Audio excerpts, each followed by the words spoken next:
In 1982, a severe snowstorm had blanketed northern Pennsylvania, and Chris Davidson, afraid for her grandmother, had bundled up her babies and with her mother had headed out to help. They took a shortcut to save time, but a speeding car forced them off the road into a snowbank. There was only one recourse: go off the edge. Either that or we would have hit them. Now they were stuck on a remote country road, and the temperature inside the car was dropping rapidly. Chris spotted a farm in the distance and hiked across the snow to find help. Inside the barn, she discovered a pair of farmhands who seemed only too eager to assist her. But now she wondered if getting into the car with them hadn't been one of the biggest mistakes of her life. Her mother, Elaine, shared her concern. Soon I see my daughter in an old blue truck, and she's sitting in the middle between two fellows, and they're zooming up past me. We went past the car, dove off into a field, did a donut, spun around, came back on the main route, and then pulled up behind my car.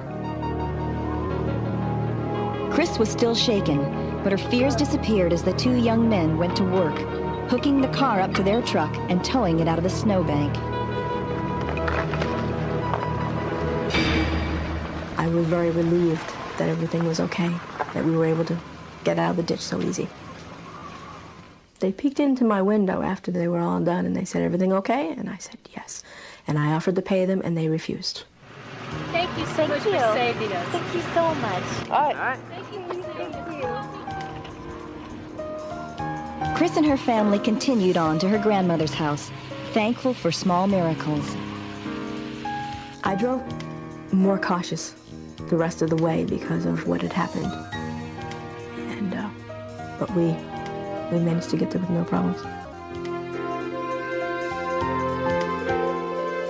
It wasn't until a few weeks later that Chris realized how miraculous her rescue had been. Once again, she and her mother were on their way to her grandmother's home. It's not until... We'd had a thaw, and we thought, well, it's safe to take the shortcut this time for sure. We get close to the barn, and I mentioned to Mom, I said, I'd like to stop and thank them again.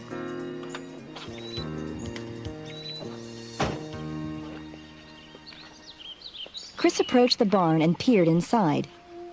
But this time, it was not warm and inviting, but a chilling experience. Instead of being a normal, well-kept barn, it was shabby. It was falling apart. It was empty. The roof in back was caving in. Tumbleweeds huddled against the broken walls of the stalls. My first thoughts when I saw this was, do I have the wrong barn? But I knew I didn't. I don't know, Mom. It looks like the same place, but it's totally different inside.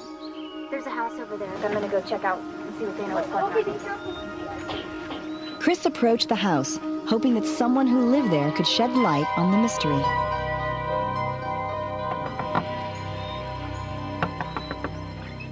Hi, can I help you? Hi. I was here a few weeks ago with my mother, and there were some young men over at this barn that helped us. She said, this barn has not been working in years. Has not been used. Nobody has worked in that barn for years. I was stunned when she said that.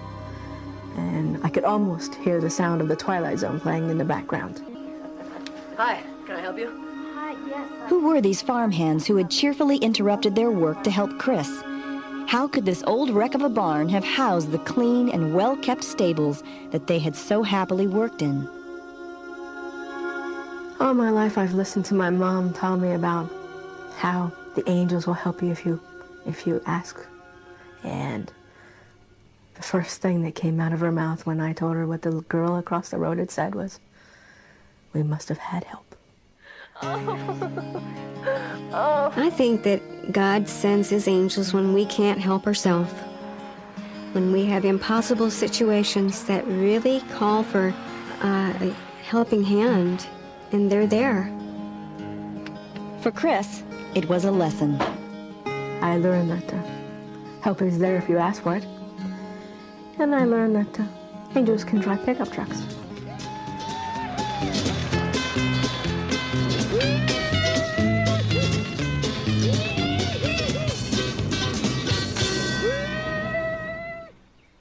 Stay with us for more amazing stories when It's a Miracle returns.